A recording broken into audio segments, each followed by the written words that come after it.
O diálogo entre Jesus e a samaritana apresenta um ensino belo e profundo sobre a verdadeira adoração a Deus. Esse encontro transformador entre Jesus e a mulher também é um convite divino para nos aproximarmos de Deus de forma sincera e humilde. A essência dessa adoração nasce no altar do nosso coração e, por isso, só pode ser vivido em espírito e em verdade. Trata-se de um lugar de total rendição, gratidão e serviço a Deus.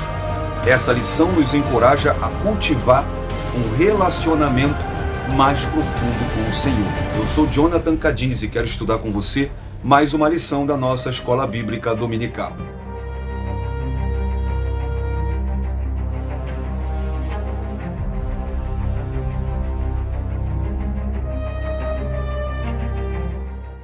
A paz do Senhor, meu irmão, minha irmã em Cristo.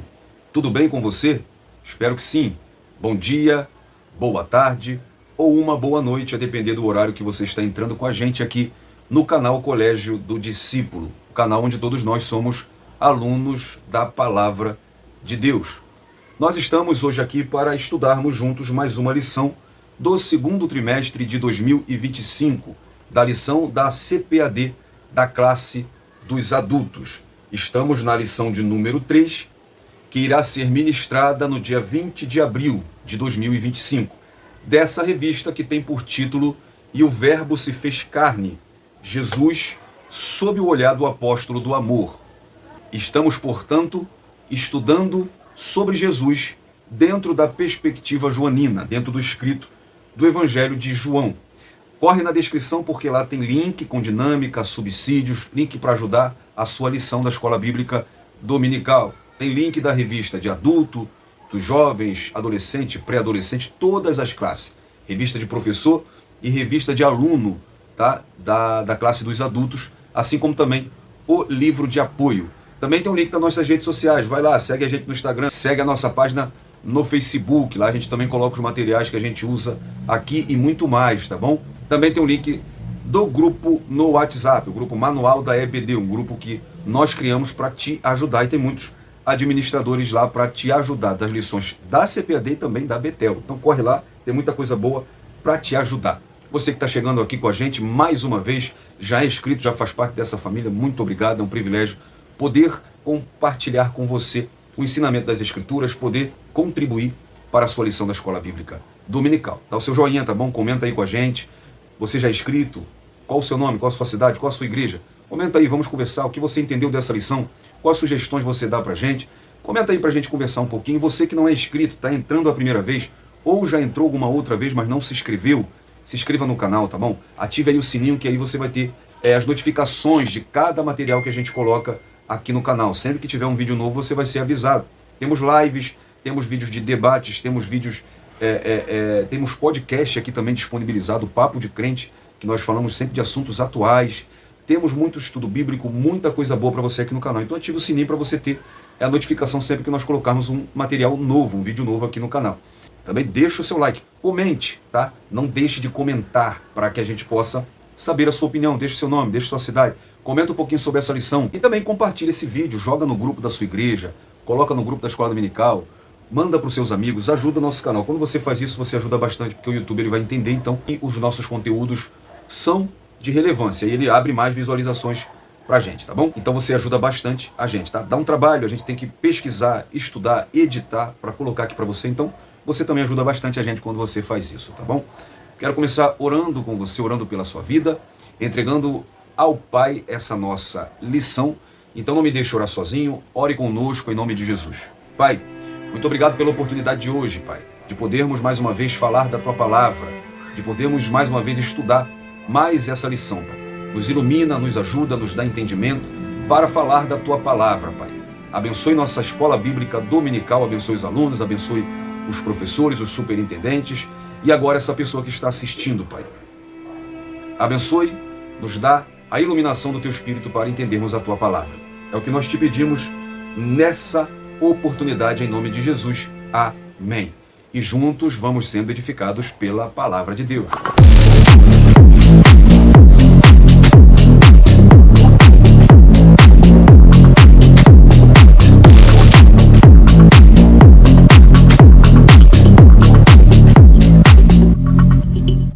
Então, meus irmãos, na lição de número 2, nós estudamos sobre o novo nascimento. No capítulo 3 de João, nós vimos o encontro do mestre Jesus com o mestre Nicodemos, o mestre divino reconhecido pelo próprio Nicodemos e o mestre terreno, fariseu, membro do Sinédrio, um líder em Jerusalém, onde nós retratamos essa conversa entre Jesus e Nicodemos, examinamos a doutrina da regeneração e elencamos os meios da obra regeneradora. Hoje nós vamos trabalhar o tema da lição 3, a verdadeira adoração. Então já é interessante, se existe a verdadeira, é sinal que existe a falsa. Então vamos aprender qual é a verdadeira adoração. O texto áureo está em João 4, versículo 24. Deus é espírito, importa que os que o adoram, o adorem em espírito e em verdade. Esse texto também está na nossa leitura bíblica em classe. A verdade prática diz que adorar significa viver em total rendição a Deus e entregando-nos plenamente a Ele. Viver em rendição me faz lembrar o que Paulo fala em Romanos 12, 1. Rogo-vos, pois, irmãos, pela compaixão de Deus, que apresenteis o vosso corpo como sacrifício vivo, puro e agradável a Deus. Então a adoração vai além de músicas, liturgias e expressões externas. E a verdade prática diz que também é se entregar plenamente a Deus. Marcos 12:30, Jesus disse, o primeiro de todos os mandamentos, Amarás, pois, ao Senhor teu Deus, de todo o teu coração, e de toda a tua alma, e de todo o teu entendimento, e de todas as tuas forças. Então, adorar é se dar completamente a Deus, não apenas em momentos de louvor, de oração, mas em cada passo, escolha e pensamento. É viver para agradar a Ele com tudo o que somos. Não existe verdadeira adoração sem uma rendição completa. Portanto, na aula dessa semana, vamos estudar um dos temas centrais do Evangelho de João, a verdadeira adoração.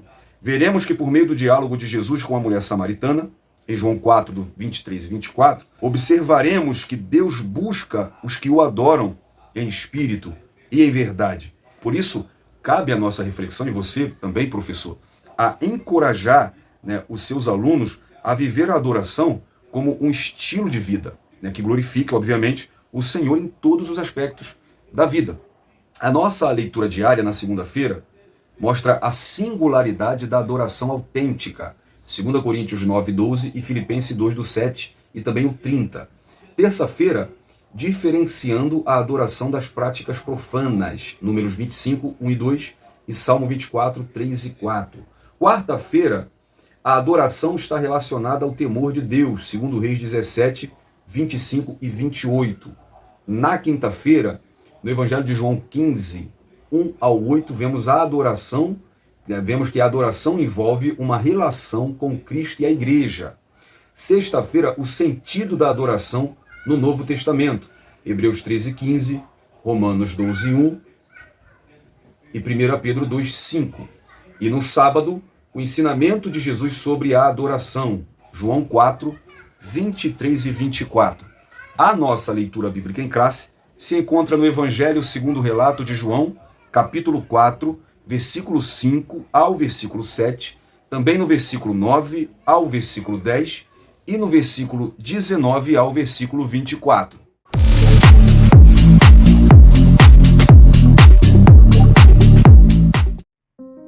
João capítulo 4. Foi, pois, a uma cidade de Samaria chamada Sicar, junto da herdade que Jacó tinha dado a seu filho José. E estava ali a fonte de Jacó. Jesus, pois, cansado do caminho, assentou-se assim junto da fonte. Era isso quase a hora sexta. Veio uma mulher de Samaria tirar água. Disse-lhe Jesus: Dá-me de beber. Disse-lhe, pois, a mulher samaritana: Como, sendo tu judeu, me pedes de beber a mim, que sou mulher samaritana? Porque os judeus não se comunicam com os samaritanos. Jesus respondeu e disse-lhe: Se tu conheceras o dom de Deus, e quem é que te diz, dá-me de beber, tu lhe pedirias, e ele te daria água viva. Disse-lhe a mulher: Senhor, vejo que és profeta. Nossos pais adoraram neste monte, e vós dizeis que é em Jerusalém o lugar onde se deve adorar. Disse-lhe Jesus: Mulher, crê-me que a hora vem em que nem neste monte nem em Jerusalém adorareis o Pai. Vós adorais o que não sabeis. Nós adoramos o que sabemos, porque a salvação vem dos judeus. Mas a hora vem, e agora é, em que os verdadeiros adoradores adorarão o Pai em espírito e em verdade. Porque o Pai procura tais que assim o adorem. Deus é espírito, e importa que os que o adorem em espírito e em verdade.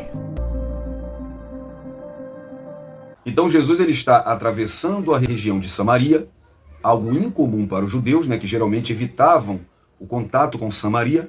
Havia rotas alternativas que os judeus escolhiam, rotas que demoravam mais, eram mais compridas, mas eles priorizavam para não ter que passar por Samaria. Mas Jesus ele passa, E no versículo 6 nós vemos que Jesus, mesmo sendo filho de Deus, ele manifesta a sua humanidade, Ele sente cansaço e ele para na beira do poço para descansar. Seus discípulos vão comprar comida e ao meio-dia, quando geralmente ninguém ia ao poço, para tirar água, uma mulher vem ao poço nesse horário. É o horário onde o sol está mais escaldante. Por isso era evitado pelas pessoas, pelas mulheres principalmente, que eram quem ia ao poço para retirar água. Então essa mulher provavelmente ela quer evitar o julgamento, dado ao seu histórico, que Jesus revelaria adiante. Jesus quebra o protocolo, vamos dizer assim, da ética ao falar com ela, porque primeiro ela é mulher, E na cultura judaica, um homem não se pronunciava a uma mulher publicamente. Segundo, que ela é samaritana. Nós vamos ver nessa lição que havia um ódio, um preconceito racial contra os samaritanos. E ela também tinha uma vida moral questionável. O próprio Jesus vai confrontá-la com isso. E mesmo assim, Jesus inicia um diálogo com essa mulher. No versículo 9, a mulher expressa uma surpresa e até desconfiança. Um judeu se dirigia a ela, ainda mais para pedir. Então Jesus ele revela a natureza do verdadeiro diálogo. Ele não queria apenas água física, mas ele queria saciar a sede espiritual dela. E aí do versículo 19 ao versículo 24, Jesus, depois de revelar detalhes íntimos da vida dessa mulher, ela vai reconhecer que ele não era um homem comum e ela vai fazer uma pergunta. Aonde seria correto adorar? Adorar no monte, como ela foi ensinada, ou adorar no templo, como os judeus ensinavam? E a gente vai entender o contexto cultural, histórico de tudo isso, e principalmente essa resposta. Aonde é correto adorar? O que Jesus ensina para essa mulher? Qual é o melhor método de adoração? Existe um local específico de adoração? Uma maneira específica de adoração? Vamos então entender um pouco isso na lição de hoje. O mapa mental, você está vendo aí que a palavra-chave é adoração. E a palavra portuguesa, adoração, ou adorar, é derivada do latim, adoratione, ou adorare, que significa ato de adorar, reverenciar com muito respeito, render culto, reconhecimento outorgado ou devido a alguém, prestar homenagem ou respeito. Uma das palavras no Antigo Testamento relacionada à adoração é o termo hebraico shaná, que é traduzido por prostrar-se, curvar-se ou inclinar-se. Refere-se ao ato de um indivíduo inclinar-se perante a uma autoridade. Nesses casos, o ato de inclinar-se é um sinal de respeito e honra, e não adoração no sentido de culto. Então, quando shaná se refere à adoração que é oferecida a Deus, pode indicar um ato individual ou coletivo. Como, por exemplo, Abraão adorava individualmente, em Gênesis 22:5, e sua tradução literal seria beijar a mão ou o chão diante de. O fato de que esta palavra ocorre mais de 170 vezes no Antigo Testamento mostra a sua importância. Essa palavra também quer dizer veneração elevada que se presta a Deus, reconhecendo-lhe soberania sobre o universo. Agora, o conceito bíblico de adoração é a expressão máxima de obediência e reverência ao Senhor. É o ato de reverenciar e obedecer a Deus. O verbo empregado no Novo Testamento é a palavra grega proskuneo, que significa homenagear e reverenciar. É o reconhecimento direto a Deus, de sua natureza, atributos, caminhos, reivindicações, quer pela saída do coração em louvores e ações de graça, quer por ações feitas em tal reconhecimento. Então, no mundo religioso, o termo adoração é usado para devoção reverente, serviço ou honra prestada a Deus, quer pública ou individual. A rigor, segundo as Escrituras, o adorador não é necessariamente um músico ou cantor, mas um servo do Senhor, que reconhece, ao mesmo tempo, a sua própria pequenez e a grandeza do Todo-Poderoso, como Jonas 1:9 e Atos dos Apóstolos 16, versículo 14. Os objetivos da lição de hoje, em primeiro lugar, é esclarecer aos alunos o diálogo de Jesus com a mulher samaritana. Em segundo lugar, fazer com que os alunos compreendam que a verdadeira adoração é um ato de rendição total a Deus. E em terceiro lugar, integrar os princípios da adoração bíblica à vida de serviço e entrega a Deus. E essa lição está dividida da seguinte forma. No primeiro tópico, o encontro em Samaria e duas preciosas lições, dividida em 3 subtópicos. A necessidade de passar em Samaria, subtópico 2, a necessidade do ser humano, e subtópico 3, o lugar de adoração a Deus. No segundo tópico, o tema é o ensino de Jesus a respeito da verdadeira adoração, e tem 2 subtópicos. O primeiro tem como tema a adoração, o segundo, Jesus e a verdadeira adoração. E o tópico 3, a adoração bíblica, com 4 subtópicos. O primeiro, o conceito bíblico de adoração.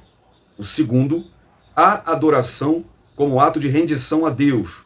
O terceiro subtópico, a adoração como ato de serviço a Deus. E o quarto subtópico, uma experiência interior de adoração. A nossa introdução diz que o ser humano sente uma necessidade intrínseca de Deus. Com a leitura da passagem de João 4, essa carência espiritual torna-se evidente. Neste contexto, também se revela a importância de uma autêntica adoração que surge de uma experiência profunda com Jesus Cristo. Por este motivo, a adoração cristã é o tema central dessa lição. A partir do diálogo entre Jesus e a mulher samaritana, podemos extrair ensinamentos valiosos sobre a adoração. O tópico 1, então, vai nos mostrar o encontro em Samaria e duas preciosas lições. Subtópico 1, a necessidade de passar em Samaria. Subtópico 2, a necessidade do ser humano. E subtópico 3, o lugar de adoração a Deus. Subtópico 1, a necessidade de passar por Samaria. Quando o texto menciona que era necessário Jesus passar por Samaria, alguns estudiosos vão entender que se trata da rota, da geografia. Porém, é sempre bom a gente lembrar que os judeus tinham rotas alternativas para não passar justamente por Samaria. Então eles passavam pela Pérea, eles passavam pela rota marítima, pelo mar, para não passar por Samaria. Porém, Samaria era o caminho mais curto de ligação entre Judéia e Galiléia. Porém, entendendo que Jesus realiza a sua missão no poder do Espírito Santo, passar ali não era apenas um atalho, mas era parte da missão de anunciar o reino de Deus. Ele aproveitava cada oportunidade para cumprir essa missão. Embora Jesus tenha inicialmente declarado à mulher cananeia que ele foi enviado para as ovelhas perdidas de Israel, em Mateus capítulo 15, ele também tinha uma agenda missionária para alcançar em Samaria, demonstrando a expansão do seu ministério para além das fronteiras judaicas. E é interessante que Jesus inclui Samaria também na grande comissão. Ele incluiu Samaria na agenda missionária e ele mandou depois pregar para Samaria. Agora, por que tinha essas rotas alternativas? Por que o judeu não se comunicava com os samaritanos? Vamos ver então brevemente as causas do conflito entre judeus e samaritanos. Primeiro foi a divisão do reino de Israel. Após a morte de Salomão, o reino se dividiu em 2. Reino do norte, Israel com capital Samaria, e reino do sul, Judá com capital em Jerusalém. O reino do norte rapidamente adotou práticas religiosas adulteradas. O reino do sul, que era Judá, que tinha por capital Jerusalém, permaneceu mais fiel à adoração no templo, por mais tempo. A conquista de Samaria pelos assírios em 722 a.C. também teve um ponto culminante nessa guerra histórica, né, racial e religiosa. Os assírios eles invadiram o reino do norte, né, ou seja, Israel, que a capital era Samaria. Eles exilaram muitos israelitas e trouxeram povos estrangeiros, gerando um povo mestiço.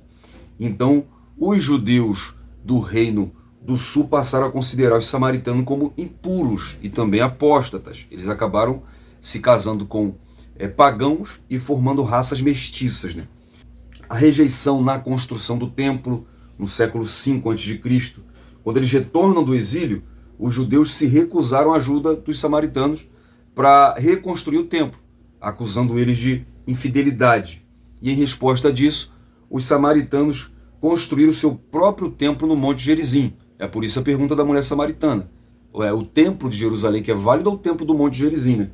A destruição do templo samaritano foi em 128 a.C. O general judeu João Icano destruiu o templo samaritano no Monte Gerizim, e isso aumentou ainda mais o ódio entre os dois povos. As diferenças religiosas, né? Os samaritanos aceitavam apenas o Pentateuco e não toda a Tanakh, né? Toda a Bíblia judaica, toda a Torá, mas apenas os 5 primeiros livros, as leis de Moisés, e rejeitavam os demais livros judaicos.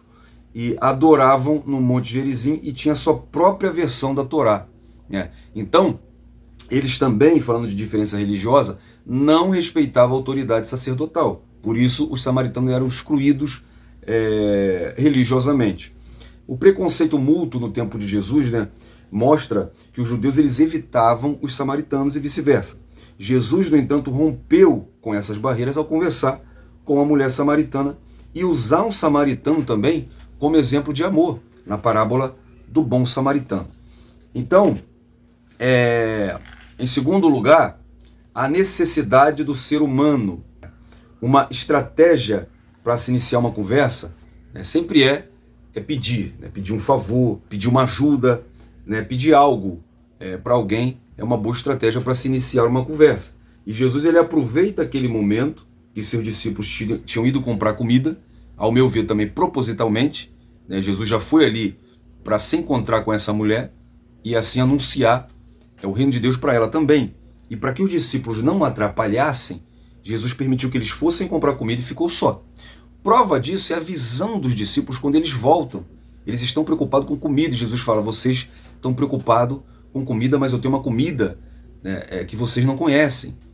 Né? Então eles estão querendo tirar o foco de Jesus de Samaria, porque em Lucas 9,54, 2 dos discípulos, né, João e Tiago, né, salvo engano, eles falaram para Jesus, o Senhor quer que a gente ore? Vamos orar e fazer descer fogo do céu e eliminar os samaritanos, né, um genocídio santo.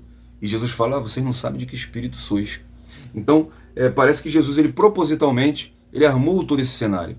E para iniciar uma conversa com aquela mulher, Jesus, na verdade, ele queria oferecer algo muito melhor para ela. No versículo 14, Jesus diz, mas aquele que bebe da água que eu lhe der, se fará nele uma fonte de água a jorrar para a vida eterna. Então agora ele introduz um contraste usando a palavra mais, né? Isso quer dizer que a água natural não mata a sede da alma. A mulher samaritana, ela tinha anseios que seriam saciados apenas pela água viva que só Jesus tem para oferecer.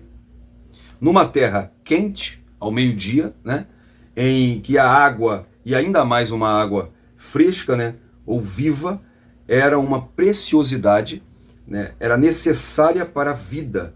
Ela é usada em comparação para a salvação, habitualmente, inclusive no Antigo Testamento. Né, a água viva é usada para salvação borbulhante e vivificante. Por exemplo, Salmo 23, 2, Salmo 42, 2, Salmo 65, 10, Isaías capítulo 12, versículo 3. E vós, com alegria, tirareis águas das fontes da salvação. Isaías 44, 3, Isaías 55, 1. Em Jeremias nós também vemos essa alusão à água como símbolo da salvação, capítulo 17, versículo 13. O fato é que é uma lição importante, que nós podemos tirar aqui, é que não podemos escolher, com base em status racial ou reputação moral, a quem vamos falar de Jesus.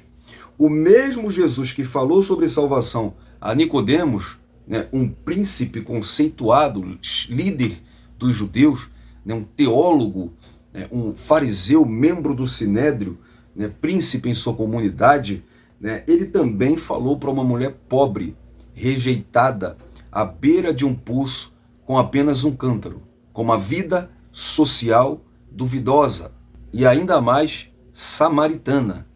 Então, a mesma água oferecida ao mestre é oferecida também a uma mulher rejeitada. A mesma água oferecida para o príncipe é oferecida para uma mulher repudiada. A mesma água que foi oferecida a alguém que veio escondido encontrar Jesus à noite é oferecida para alguém que foi escondido no poço pegar água. Então, isso mostra que todo ser humano necessita de Deus, necessita dessa água, que só essa água pode saciar a alma, tanto do rico quanto do pobre, do religioso ou do ateu. Todo ser humano precisa da água viva. Subtópico 3, o lugar de adoração. Enquanto Nicodemos, um mestre entre os judeus, já que eu fiz esse paralelo, tentava entender apenas com a razão as palavras de Jesus sobre o novo nascimento, questionando como um homem velho, um homem já adulto, ele pode voltar ao ventre de sua mãe e tornar a nascer. A mulher samaritana, por sua vez, não compreendia o sentido espiritual da água viva oferecida por Cristo, nem tinha clareza sobre o verdadeiro lugar da adoração. Ambos demonstram, em contextos diferentes, como as limitações humanas, sejam elas intelectuais ou religiosas, podem impedir a compreensão das verdades espirituais. No entanto, Jesus, com paciência e sabedoria, revelou a ambos que o reino de Deus transcende o entendimento humano e rompe barreiras raciais, culturais, religiosas, oferecendo salvação e transformação a todos os que crerem. Em resposta à sua indagação, Jesus revela uma nova forma de culto. Essa adoração não seria exclusiva dos judeus nem dos samaritanos. Na realidade, o verdadeiro culto dirigido a Deus deve ser feito ao Pai em espírito e em verdade. Versículos 23 e 24. Aqui encontramos uma segunda lição valiosa. O autêntico culto de adoração a Deus, que satisfaz as necessidades humanas, não se limita a um lugar específico, tá bom, assembleano? Mas reside no mais profundo do ser humano, em espírito e em verdade. E por que eu brinquei aqui, assembleano? Porque a gente tem mania de achar que Deus está na nossa igreja, né? Tem até gente que tem mania de dizer, Deus chegou aqui primeiro, Deus está aqui, Deus está lá, né? Tem gente que tem ainda a ignorância de dizer, não, vou lá na igreja porque Deus está lá, vou lá buscar o Senhor. Deus habita dentro de nós através do Espírito Santo. Então, o ensino de Jesus sobre a verdadeira adoração, adorar em espírito, significa que nós entregamos as nossas vontades à vontade de Deus, os nossos pensamentos e planos aos que Deus tem para nós e para o mundo. E em verdade, que significa que não estamos adorando uma imagem de Deus, feita segundo as nossas próprias ideias. Somente Cristo nos apresentou ao Deus verdadeiro ou o Deus real, Então, as verdades sobre o diálogo de Jesus com a mulher samaritana, em primeiro lugar, é que Deus não faz acepção de pessoa. Os judeus não se comunicavam com os samaritanos, mas Jesus quebra a barreira cultural, religiosa, social. Jesus fala com uma mulher samaritana e de má reputação. Isso mostra o amor inclusivo de Deus. Deus alcança todos, independente de etnia, de gênero ou passado. E claro que gênero só existe dois, macho ou fêmea, tá? Jesus é a fonte da água viva.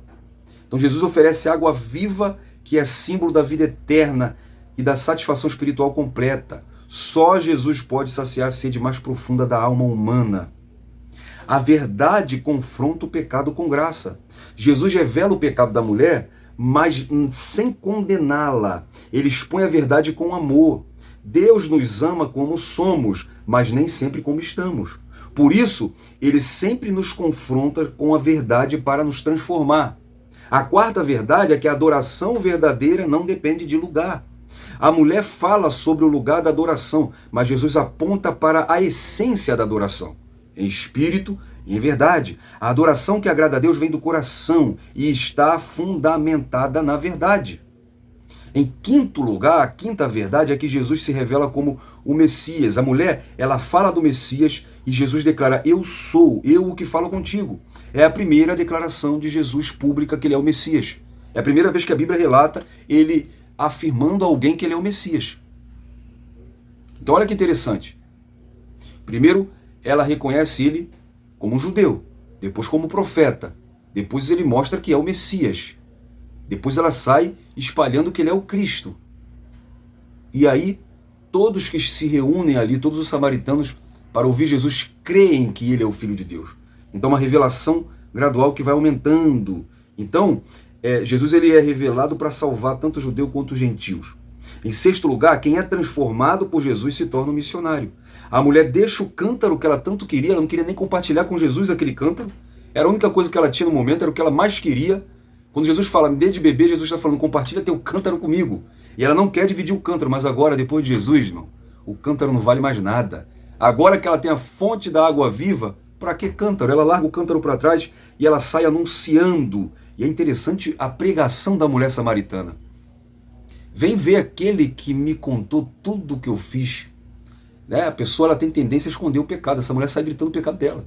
Ela sai falando, aquele homem contou meus pecados. Isso é lindo, porque o evangelho transforma. Quem encontra com Jesus tem vontade de levar outras pessoas até Jesus. Tem uma frase de Charles Spurgeon: se você não quer levar ninguém ao céu, pode ser um sinal que você também não está indo para lá. Quem foi alcançado pela graça quer levar outros à graça. Quem já encontrou com Cristo quer levar outros a Cristo. Então, em último lugar, a missão de Jesus é fazer a vontade do Pai. Ele diz no versículo 34, a minha comida é fazer a vontade daquele que me enviou a realizar a sua obra. A obra da evangelização é prioridade no reino de Deus. Então, como resumo, o encontro entre Jesus e a mulher samaritana demonstra que a verdadeira adoração satisfaz a necessidade humana de adorar. E agora, na nossa segunda parte, o tópico 2, o ensino de Jesus a respeito da verdadeira adoração. Subtópico 1, a adoração. E o subtópico 2, Jesus e a verdadeira adoração. A adoração. Jesus, em resposta ao questionamento da mulher samaritana, ele mostrou que a verdadeira adoração é baseada de atitudes certas e não de um lugar certo. Não se trata de onde, sim de como adorar. É algo que começa com o novo nascimento, no interior de cada indivíduo. No passado, a adoração era realizada no tabernáculo e depois no templo, mas em Cristo, através do novo nascimento, Deus habita em nós por meio do Espírito Santo. Por isso, Paulo diz em 1 Coríntios 6,19, que nós agora somos o templo do Espírito. Então, fica também uma pergunta, né? Quer dizer então que os desigrejados estão certos, porque Jesus falou para ela, é um texto que eles gostam muito, né? Não precisa do templo, é adorar em espírito e verdade. Então a igreja agora sou eu. O Espírito Santo habita em mim, eu sou o templo do Espírito. Então a igreja sou eu? Não. Igreja somos nós. Tá? Hebreus 10, 25. Não deixemos de nos reunir como igreja. A Bíblia mostra a igreja primitiva reunida regularmente para orar, adorar e aprender. Atos 2,42, por exemplo. O termo eclésia, igreja, é assembleia, reunião. Então, a comunhão no templo e nas casas era essencial para o crescimento espiritual. Reunir-se como igreja local é uma prática bíblica e necessária para fortalecer a fé e servir uns aos outros. A gente tem que falar, porque para não ficar nenhum gancho aqui para desigrejar, dizer que, já que o templo não tem importância, não precisa de ir para a igreja, o templo físico. Então, adorar em espírito e em verdade é oferecer a Deus uma adoração que brota do coração regenerado, guiada pelo Espírito Santo e por nosso espírito humano, o nosso interior, alicerçada na verdade da palavra e centrada em Cristo. Não é limitada por ritos, lugares ou tradições humanas, pois tudo isso rouba a adoração devida a Deus, constituindo atos de idolatria, fanatismo, emocionalismo, religiosidade. Estar presente 2 horas de culto não garante adoração verdadeira. Adorar é direcionar com intencionalidade o coração e a mente a Deus, reconhecendo que Ele habita em nós. Precisamos ir além da presença física no templo e oferecer louvor sincero e consciente ao Senhor em espírito e em verdade. Por isso que Paulo fala em Romanos 12:1, rogo-vos pela compaixão de Deus que apresentei vossos corpos como sacrifício vivo, puro e agradável a Deus, que é o vosso culto racional. A adoração não se limita a lugar, o louvor não se limita ao cântico, mas abarca em tudo que há em nós. Porque tem gente também que diz, quem canta, é adorador. Então nós estamos aprendendo hoje que adorar é muito mais do que cantar. Louvar também é adorar, mas adorar não é somente louvar. Jesus e a verdadeira adoração. Então, dessa forma, a adoração que estava centralizada no tabernáculo, no templo e no Monte Gerizim para os samaritanos, passa a estar centralizada na pessoa de Cristo. Jesus mudou a forma de culto, a forma de adoração. Passa a estar centralizada agora na pessoa dele.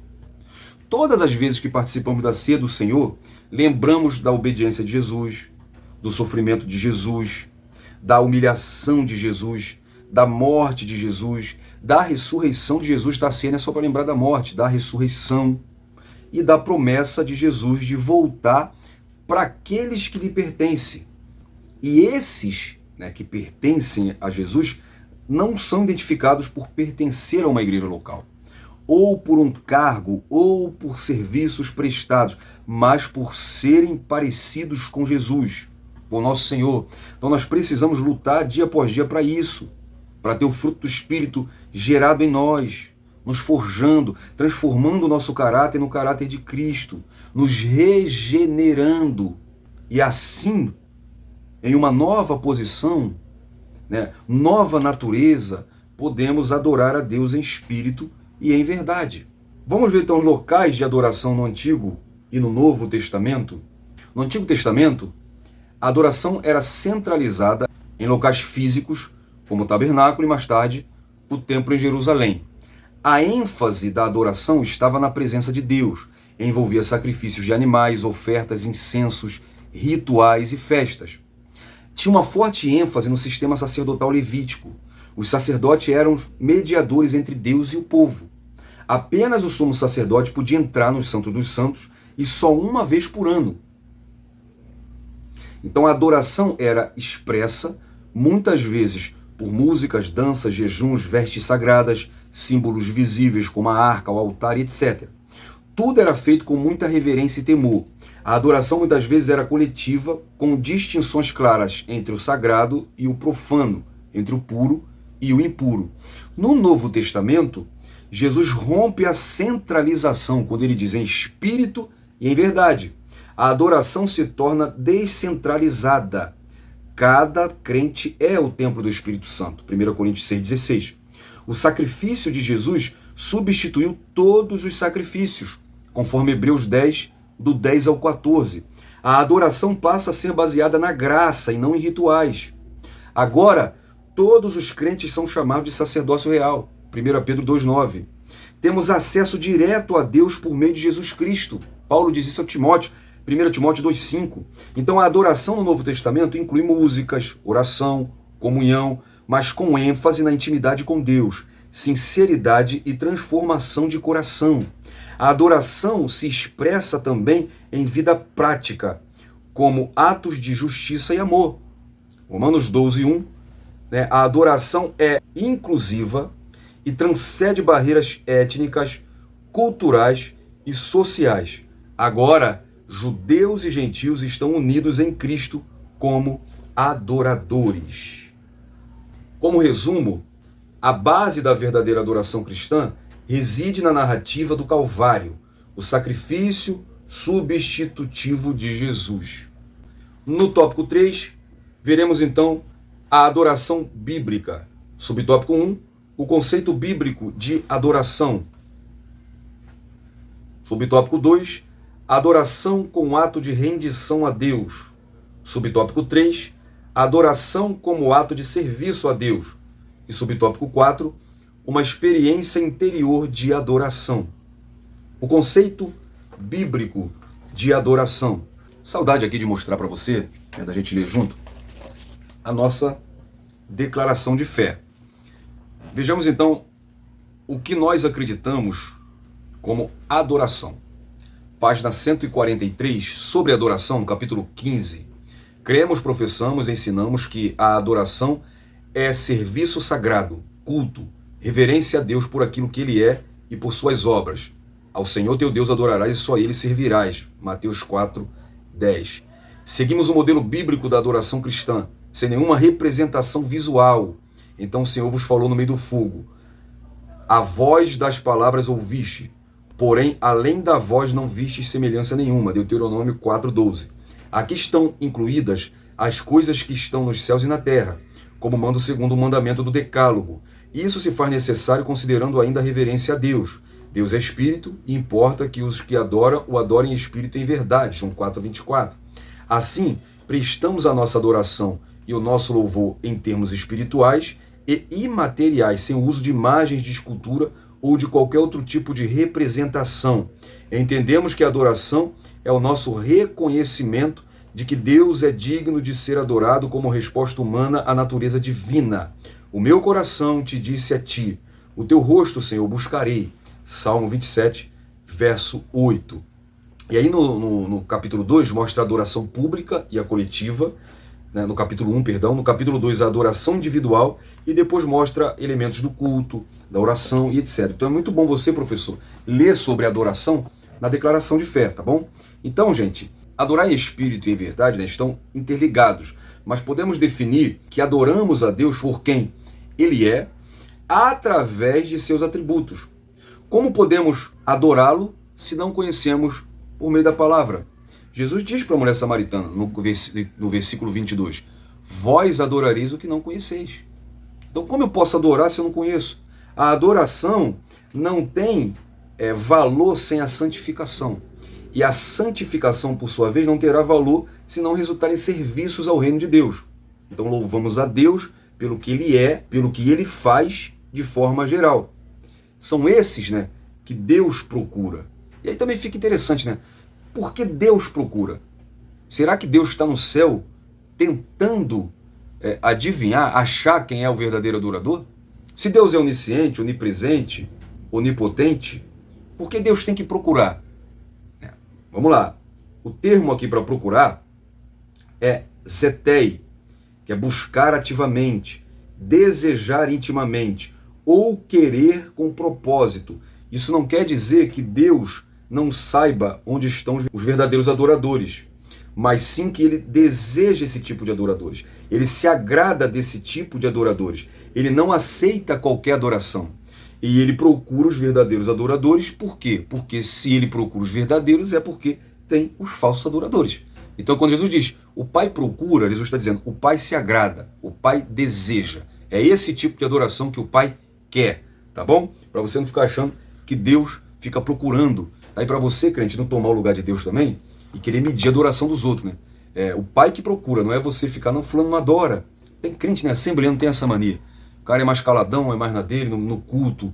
Ele não é aquele cara muito entusiasmado, não é de dar muito glória alto, não é? E aí o crente já vai julgar que a adoração dele não é sincera. A adoração, gente, parte de dentro para fora. E não é você que tem que estipular qual é a adoração verdadeira. Quem procura os verdadeiros adoradores é Deus, e não eu nem você. Tá bom? Então, o que é adoração segundo a Bíblia? Adorar é um ato de rendição a Deus. Nas línguas bíblicas, o sentido do termo adoração é chegar-se a Deus de modo reverente, submisso e agradecido a fim de glorificá-lo. Adorar é um ato de serviço a Deus. O servir a Deus tem relação direta com adorá-lo. Mateus 4:10, Jesus respondeu a Satanás, está escrito, só a teu Deus adorarás e só a Ele prestará culto, ou só a Ele servirás. Adorar é um ato de reverência a Deus. Deus é infinitamente sublime em majestade, poder, santidade, bondade, amor e glória. Por isso, devemos adorá-lo e servi-lo com toda reverência, fervor, zelo, sinceridade e dedicação. Adorar é um ato de experiência interior, né? E sendo Deus infinito, há muitas maneiras de adorá-lo. A adoração a Deus no qual vivemos, nos movemos e existimos é, acima de tudo, uma atitude interior do ser humano, imagem e semelhança do Criador. Faz parte da estrutura espiritual de quem crê, teme, ama e serve ao Eterno. A necessidade interior de adorá-lo, né, é a experiência pessoal na adoração, é algo que flui do coração grato e regenerado. A adoração como ato de rendição a Deus. É interessante aqui acrescentar que, conforme o ensino bíblico, oramos ao Pai em nome de Jesus Cristo. Isso demonstra nossa submissão à mediação de Cristo. Agora, claro, Cristo, conforme João 14,6, é o único caminho até o Pai. Esse padrão de oração envolve clamor, súplica e intercessão, reconhecendo que o acesso à presença de Deus só é possível mediante a obra redentora de Cristo. Entretanto, é igualmente correto e bíblico que em nossas orações e momentos devocionais adoraremos tanto ao Pai, como ao Filho, como ao Espírito Santo. Ou seja, a Trindade, que são 3 pessoas, se aprendeu no trimestre passado. 3 pessoas distintas, mas um só Deus. Então é igualmente digna de honra, de glória e de adoração. Apocalipse 5,13, e ouvi a toda criatura que está no céu, e na terra e debaixo da terra, e que está no mar, e todas as coisas que nele há a dizer, ao que está sentado sobre o trono, e ao Cordeiro, sejam dadas ação de graça, e honra, e glória, e poder para todo sempre. Então Jesus é digno de adoração, né, por ser o Cordeiro de Deus que tira o pecado do mundo. E o Espírito Santo também é adorado por ser Deus presente conosco, né, que nos guia em toda a verdade, conforme João 16,13. Então, os elementos da adoração. A oração é um elemento da adoração. Ao dobrarmos nossos joelhos, estamos adorando ao Senhor. Então a oração é um princípio de adoração e comunhão constante com o Senhor, que necessitamos para sermos vitoriosos e mantermos seguros, né, que Ele nos escuta sempre. O louvor, né, é um elemento da adoração, tá? Louvar não adorar não é apenas louvar, como a gente tem a mania de destacar, mas louvar é um dos elementos da adoração, né? Inclusive o termo louvar, né, significa dar um parecer de que alguém merece ser elogiado. E isso nós temos que fazer ao Pai. A confissão de pecados é um elemento da adoração, porque não tem como adorar a Deus sem que haja a obra redentora, o novo nascimento, a justificação, sem um coração limpo, quebrantado, e isso só vem quando eu reconheço que eu sou pecador. E quando eu confesso meus pecados e deixo os meus pecados, eu consigo adorar o Pai em espírito e em verdade. A pregação da palavra é um elemento da adoração. Em toda a Bíblia, principalmente nos livros de Salmos, né, nós vemos belos hinos de adoração a Deus. Na adoração e ministração da palavra de Deus, né, o pecado é revelado, a necessidade de salvação é demonstrada. Então, o homem sob o poder do pecado não é capaz de avaliar o perigo eterno que guarda aquele que é escravo do pecado. Mas uma vez remido e salvo do pecado, o crente deseja adorar o Senhor. Isso é feito através da palavra de Deus, que gera a fé para a salvação. O subtópico 3, adoração como ato de serviço a Deus. Então, adorar e louvar a Deus significa, antes de nada, servi-lo em espírito e em verdade. Precisamos entender que adoração e louvor estão relacionados com a nossa conduta. Então, nada adiantará, por isso que eu disse que confissão de pecado é uma adoração, né, estarmos adorando e louvando ao Senhor com palavras, sem o nosso coração, sem que o nosso coração seja obediente, voltado a Ele. Deus procura verdadeiros adoradores. Quando Paulo fala em Romanos 12:1, apresente os vossos corpos, né, indica a entrega total da vida ao serviço de Deus, não apenas em rituais externos, mas em consagração diária.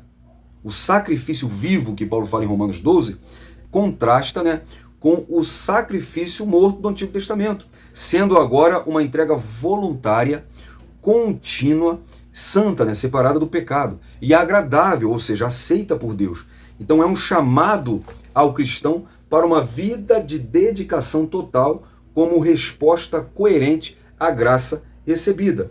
E aí sim nós teremos uma verdadeira adoração. E quais são as características da verdadeira adoração? A verdadeira adoração é sincera. A verdadeira adoração deve partir do nosso desejo de fazer tudo para que Deus seja glorificado. Uma das verdades mais impressionantes que encontramos na Bíblia é que Deus procura os verdadeiros adoradores, pois existe aquele que o adora falsamente, desinteressadamente. Na maioria das vezes estão à busca de algo de Deus e não em busca da presença de Deus. Muitos cantam, mas não louvam e nem adoram a Deus. A adoração não deve ser mecanizada, ela deve ser o mais íntimo do coração. A adoração que não é sincera não é adoração, só é um ritual sem valor. A adoração que se inicia no coração é o amor a Deus expressado em louvor e agradecimento. A adoração não é um sentimento sem expressão ou uma formalidade vazia. A verdadeira adoração também é teocêntrica. Como a Bíblia nos ensina, a verdadeira adoração ela é teocêntrica, pois na verdade, na adoração não há espaço para o espelho. O verdadeiro louvor não pode ser antropocêntrico, né? Ter o homem no centro como a gente vê hoje, mas teocêntrico. Deus precisa estar no centro. E não só teocêntrico, mas a verdadeira adoração ela é cristocêntrica. A adoração ao Pai está centrada na pessoa bendita de Jesus Cristo, como eu disse, Romanos 11, do 33 ao 36. Nesse sentido, não é ritualismo ou simbolismo que pauta a adoração, mas a pessoa de Jesus. Ele é o centro, ele é tudo, ele é nosso Salvador. O louvor para o cristão só terá um verdadeiro sentido se esse for endereçado a Cristo. Não existe outro que tenha essa preeminência. O louvor cristocêntrico é aquele que reconhece em Cristo Jesus o centro da adoração. O Senhor Jesus revelou ao apóstolo João que o conteúdo da adoração deve ser cristocêntrico. Em Apocalipse 4, do 8 ao 11, Apocalipse 5, do 9 ao 14, Apocalipse 7, do 9 ao 12. Em Filipenses 3,17, o apóstolo Paulo trata agora de motivações, seja em ação, seja por palavras. Tudo precisa ser feito em nome de Cristo com atitude. Quando Cristo é o centro da nossa adoração, o louvor é utilizado para expressar exatamente isso. A igreja primitiva aprendeu logo cedo a exaltá-lo e usar o momento de louvor no culto para evidenciar a soberania de Cristo. E a verdadeira adoração, ela é ultracircunstancial.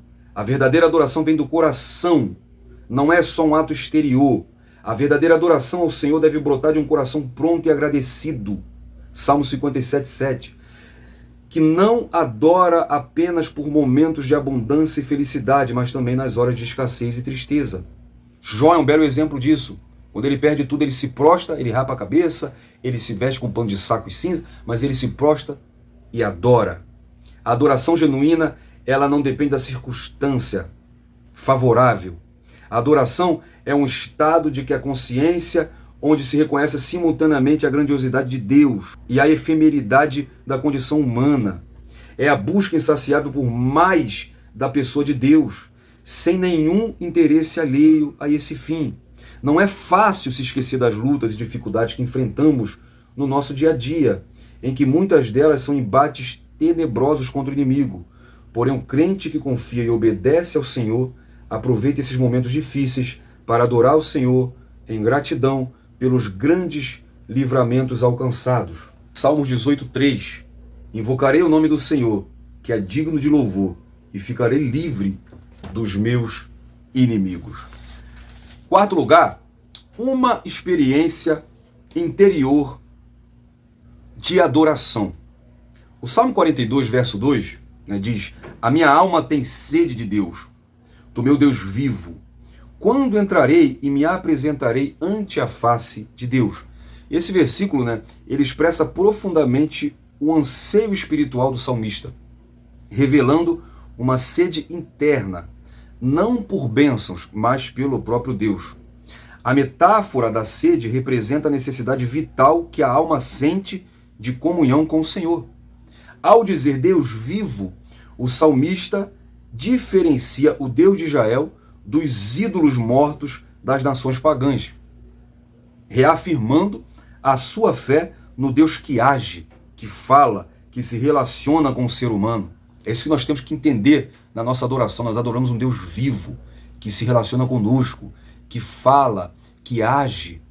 Não tenha Deus dentro da sua caixa, não tenha Deus como um ser inalcançável, longe. Então, o texto revela que, mais do que rituais, a verdadeira adoração nasce no coração, ou melhor, de um coração que deseja intensamente a presença do Senhor. Diz William Temple, que foi um grande arqueólogo da Catanguara, a Catedral de Londres do século XX, a adoração é despertar a consciência com a santidade de Deus, alimentar a mente com a verdade de Deus, purificar a imaginação com a beleza de Deus, abrir o coração para o amor de Deus e devotar vontade ao propósito de Deus. Na realidade, a adoração implica um estilo de vida do crente temente a Deus. Então, como resumo, o ato de adoração ao Senhor envolve a rendição completa de nossa vontade, pensamentos e ações a Ele, manifestando-se em um serviço voluntário. 1 Coríntios capítulo 10, versículo 31. Portanto, quer comais, quer bebais, ou façais qualquer outra coisa, fazei tudo para a glória de Deus. A nossa conclusão diz que, nesse estudo, focamos nos ensinamentos práticos de Jesus acerca da adoração e, por consequência, discutimos a doutrina da adoração cristã. O capítulo 4 do Evangelho de João revela duas lições valiosas. A primeira é que todo ser humano possui uma necessidade a satisfazer, a necessidade de Deus. A segunda é que em Jesus a verdadeira adoração surge como um movimento que se inicia no interior. Tudo isso resulta de uma experiência viva com Jesus Cristo. Então, em que áreas da nossa vida as palavras rendição, gratidão e serviço a Deus podem ser aplicadas?